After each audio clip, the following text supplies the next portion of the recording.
وقتی منو با زن خودش دید خشکش زده بود. اصلا فکر نمی کرد که به کانال سایه های خیانت خوش اومدید. ما در اینجا سرگذشت واقعی افراد رو روایت می کنیم. افرادی که مدتها نتونستند اونها رو به زبون بیارن و این کانال به اونها امکان رو میده که تجربیات تلخ زندگی خودشون رو با شما در میون بذارن و ممنون از شما که با شنیدن سرگذشتشون ما رو همراهی میکنید. هر روز از این میترسیدم که کسی بخواد در خونه رو باز کنه و منو پیدا کنه. من و لاله خیلی با هم صمیمی شده بودیم. اصلا فکر نمی کردم که کارم به اونجا برسه و رابطمون اونقدر عمیق بشه. منی که لاله رو به چشم همسر برادر خودم نگاه می کردم. من و حبیب از بچگی با هم دوست بودیم، اما حالا وضعیتم طوری بود که به هیچ چیز فکر نمی کردم. نه رفاقت چندین سالمون، نه وجدانی که داشتم. اصلا نمیخواستم شرایط اون لحظمو داشته باشم. مثالی کسی که از پشت به دوستش خنجر میزنه و خیانت میکنه. اصلا نتونسته بودم بر روی احساسم غلبه کنم و برای خودم از این بابت تأسف میخوردم. من و حبیب اونقدر با هم دوست بودیم که دیگران مثال برادر رو رومون میزدند. حتی خانواده هامون هم با هم اونقدر رفیق بودند که رفت و آمد خانوادگی داشتیم. ما هر روز با هم میرفتیم دختربازی. جلوی دبیرستان دخترانه وای میستادیم تا بتونیم مخ دخترها رو بزنیم. و بعد از اونم یه مقدار تو شهرمون دور میزدیم و خسته میشدیم و برمیگشتیم خونه هامون. خلاصه روزمون رو به این شکل شب میکردیم. یه روز جلوی یکی از این دبیرستان‌های دخترونه حبیب از یه دختر به اسم نازنین خوشش اومده بود و با یه نگاه عاشق دختره شده بود. خلاصه نگاه‌های متقابل دختره هم کار دست حبیب داد و دلشو بدجوری باخت. هر جا می نشست فقط از نازنین حرف می زد و تمام فکر و ذهنش شده بود نازنین. با هم دوست شدن و خیلی به هم وابسته شدن. نازنین هم دختر خوشگل و جذابی بود. کاملا حبیب رو تحت تاثیر خودش قرار داده بود. حبیب دیگه نتونسته بود از دوری نازنین طاقت بیاره و خانوادش رو مجبور کرد که به خواستگاریش برن. خانواده حبیب و نازنین هر دو با این ازدواج مخالف بودند، چون که هر دوتاشون سن کمی داشتند. حبیب 19 سالش بود و نازنین 15 سالش رو تازه تموم کرده بود و اونقدر دوتاشون همدیگر رو دوست داشتن که از هر دری وارد می شدن تا به هم برسند. حتی لب به غذا نمی زدند و کارهایی می کردند که پدر و مادراشون دلشون بسوزه. اما نتونسته بودن از هیچ طریقی رضایتشون رو جلب کنن. حتی نازنین بارها و بارها به خاطر مخالفت خانواده‌اش دست به خودکشی زد، اما بازم هیچی به هیچی.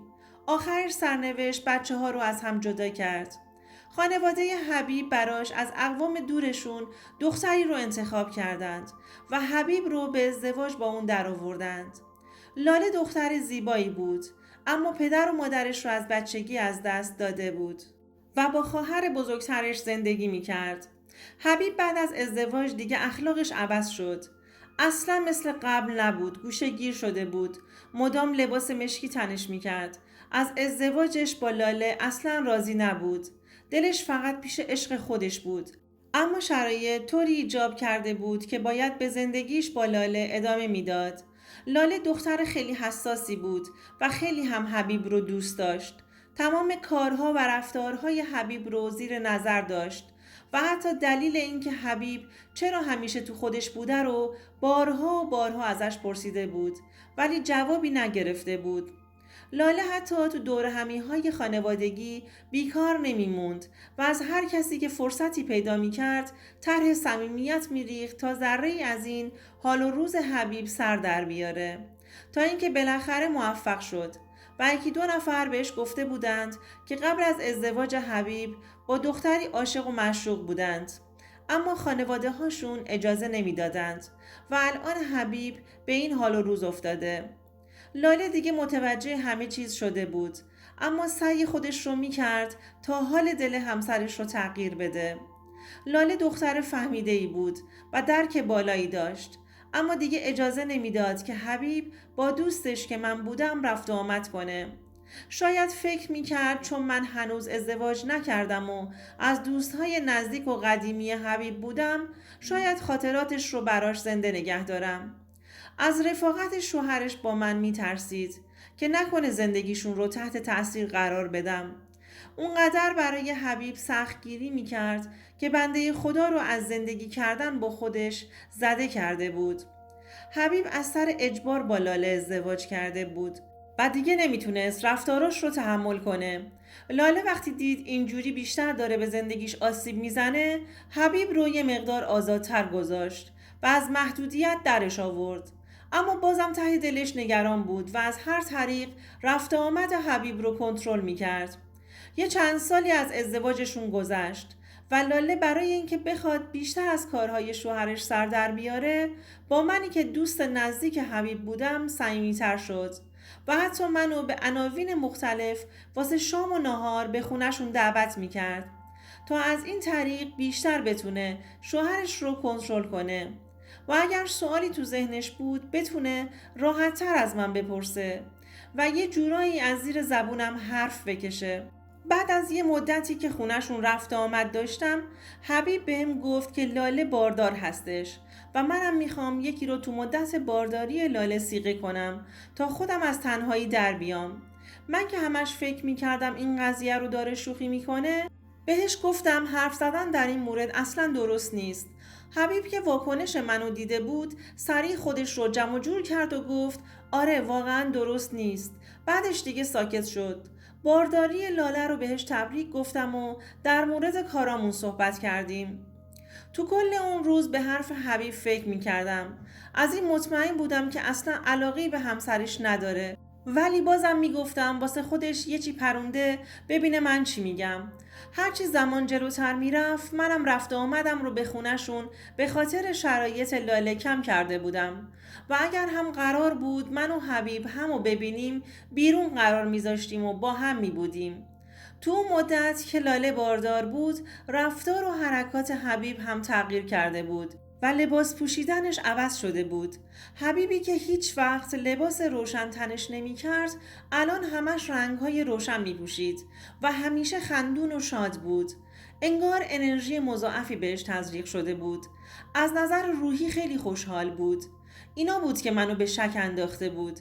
این حبیبی که من میدیدم همون حبیب چندین سال قبل بود که با نازنین دوران عشق و عاشقیشون رو سپری میکردند.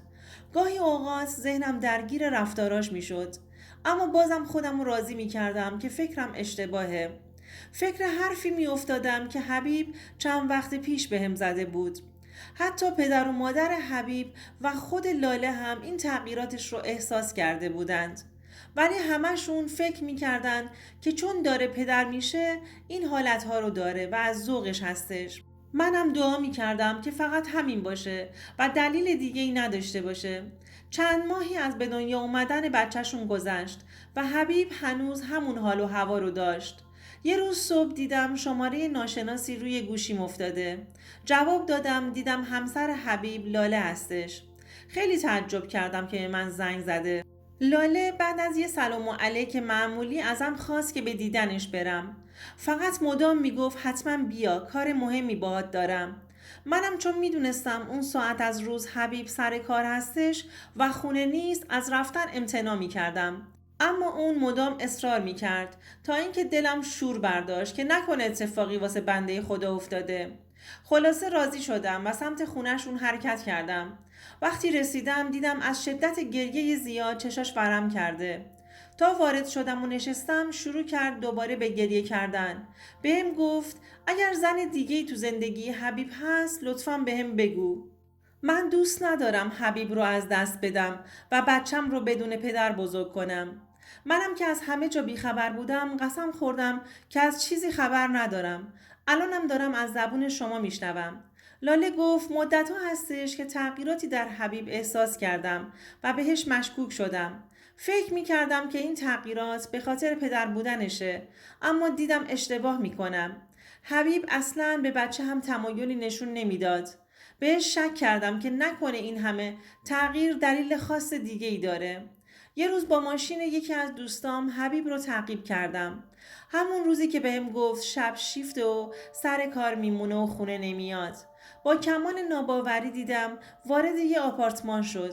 دوستان عزیزم، آیا حبیب دوباره عشق سابقش رو پیدا کرده بود و داشت به لاله خیانت میکرد؟ لطفاً نظراتتون رو برامون کامنت کنید.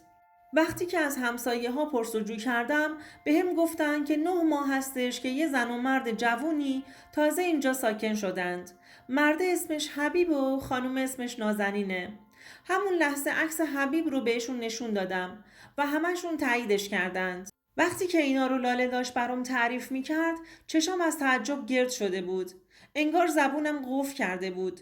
تو دلم گفتم اینا چجوری همو پیدا کردند و با هم هستند. لاله تمام اینا رو با گریه برام تعریف میکرد. منم بهش گفتم شاید باورتون نشه ولی من همه اینا رو تازه دارم از زبون شما میشنوم. اصلا در این مورد یک کلمه هم به من که صمیمی‌ترین دوستش بودم نگفته بود. از اون روز به بعد من و لاله بیشتر با هم صمیمی شدیم. اون به خاطر اینکه از طرف من بتونه خبری از حبیب داشته باشه این صمیمیت بینمون رو حفظ میکرد. اما واقعا حبیب تو صحبتاش با من حتی کوچکترین حرفی هم نمیزد و از رابطهشون با نازنین چیزی نمیگفت. لاله هر روز به هم زنگ میزد و ازم میخواست که برای درد و دل کردن برم پیشش. منم که دلم براش میسوخت قبول میکردم. اما اصلا نمیدونستم که این رفت و آمدها و درد و دل کردنها کار دستم بده. یه روز که برای صحبت کردن پیش لاله رفته بودم، وقتی که با گریه برام درد و دل میکرد بغلم کرد و منم که فکر میکردم این کارش به خاطر ناراحتی بیش از حده سعی کردم که فقط دلداریش بدم. لاله تو چشام نگاه کرد و گفت که خیلی وقت فکرش پیش منه و تو دلش نشستم و به هم وابسته شده. با این حرفش شوکه شدم. آخه مگه میشد اون زن تنها رفیقم بود. من فقط برای دلداریش می اومدم اینجا. ازم خواست که همیشه کنارش بمونم و ترکش نکنم تا اونم بتونه به عنوان یه مرد به من تکیه کنه. اولش فکر می کردم به خاطر فشارهای روحیه که بهش توی این مدت وارد شده و داره این حرف رو بهم میزنه. اما با گذشت روزها به خاطر خوشگلیش و مهربونیش منم بهش عادت کردم و وابسته شدم. دیگه به چیزی فکر نمی کردم. انگار ارادم رو از دست داده بودم. لاله زن جذابی بود. وقتی متوجه شده بودم که چی به سرم اومده که باهاش روی تخت بودم. وقتی که حبیب به بهانه شب کار بودن پیش نازنین بود منم از فرصت استفاده می کردم و می رفتم کنار لاله. دیگه برام مهم نبود که اگر حبیب بفهمه چی میشه. خودم هم دیگه دلم نمیخواست لاله رو از دست بدم و هم نمیتونستم تو اون شرایط سخت روحی لاله رو تنها بذارم. هر بار که خودم رو نصیحت میکردم که از این ارتباط دست بردارم اما بازم احساسم بهم غلبه میکرد و نمیذاشت که از لاله جدا بشم. چند ماهی میشد که ما با هم در ارتباط بودیم. تو این فاصله لاله و حبیب هم بحثشون خیلی بالا گرفته بود. لاله دیگه همه چیز رو به روش آورده بود و بهش گفته بود که از کاراش و ارتباطش با اون زن خبر داره و از همه همسایه ها هم پرسجو کرده. حبیب هم که شرایط رو در این حد دید تصمیم گرفت که دست نازنین رو بگیره و به عنوان همسرش علنی کنه. لاله خانواده‌ای جز خواهرش و دامادش نداشت که ازش در مقابل حبیب دفاع کنند و همه چی رو فقط به خاطر بچهش داشت تحمل می‌کرد. تا جایی که من حتی متوجه شدم که ارتباطش با من هم به خاطر انتقام از خیانتی بود که حبیب در حقش کرده بود. اما فکر نمی کردم لاله حتی برای 1% هم بخواد در مورد ارتباط من و خودش به حبیب چیزی بگه. یه روز که منو به خونشون دعوت کرده بود اصلا متوجه نشده بودم که برام نقشه چیده تا منو به حبیب موقع ارتباطمون نشون بده. بعد از رسیدن من یه مدت خیلی کوتاهی گذشته بود که کلید در انداخته شد و در باز شد. حبیب وقتی ما رو تو اون وضعیت دید مثل مجسمه شده بود. حتی پلک هم نمیزد. اصلا باورش نمیشد که دوستش با زنش در ارتباط باشه. لاله وقتی حبیب رو دید با همون حالت بهش پوزخند زد و گفت جواب خیانت فقط خیانت آقا حبیب. تو وقتی منو نمیخواستی من چرا باید به پات میموندم و از جوونی میگذشتم. تازه اون لحظه فهمیدم که چه دامی برام پهن شده بود. تا حبیب به خودش بیاد لباسم رو دستم گرفتم و نصف پوشیده نصف نپوشیده از خونه زدم بیرون. بعد از اومدنم صدای داد و فریادشون بلند شده بود. تو اون فاصله به یکی از دوستای قدیمی خودم زنگ زدم و ازش کمک خواستم. اونم منو تو ویلاشون بیرون شهر پناه داد. شنیده بودم که حبیب خونه به خونه دنبالمه. حتی چند بار به خونمون رفته بود و خونوادم رو تهدید کرده بود. ولی من اونجا گیر افتاده بودم.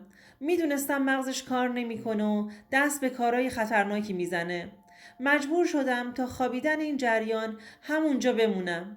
بچه ها بهم خبر میدادن حبیب میگه تا تو رو نکشه آروم نمیشه و الانم که باهاتون حرف میزنم دارم کارام رو درست میکنم که برم خارج از کشور.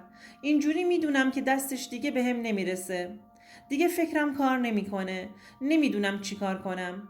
برگردم و باهاش روبرو بشم یا تا آخر عمرم ازش فراری باشم. دوستان عزیزم، اگر شما هم به این نوع سبک از محتواها علاقه‌مند هستید، این ویدیو برای تو هستش. لطفاً برای دیدن ویدیوهای بیشتر ما رو سابسکرایب کنید و ممنون که تا انتهای این ویدیو با ما همراه بودید.